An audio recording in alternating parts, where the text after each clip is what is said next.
অরিজিতা সাহার ব্লগ আর শর্টস। যে দেখো বন্ধুরা, আমাদের ডোরা খুব অসুস্থ।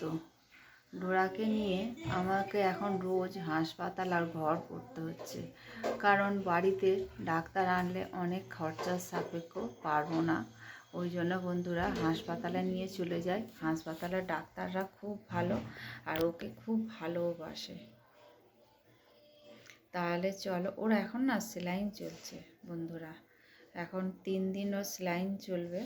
আর কতটা রোগা হয়ে গেছে দেখো বন্ধুরা, প্রচণ্ড পরিমাণে আমাদের ডোরা রোগা হয়ে গেছে। কিছু ডাক্তার খেতে দিতে বারণ করেছে, কিন্তু ও জল খাওয়ার জন্য খুব আকপাক করছে জল খাওয়ার জন্য। ওকে তো জল দিতে পারছি না, ওকে দেখলেই প্রচণ্ড পরিমাণে আমাদের কষ্ট হচ্ছে। ডোরার জন্য আমাদের সবার মন খারাপ। তোমরা সবাই ঠাকুরকে একটু প্রে করো যেন ও তাড়াতাড়ি সুস্থ হয়ে ওঠে। Tata, by.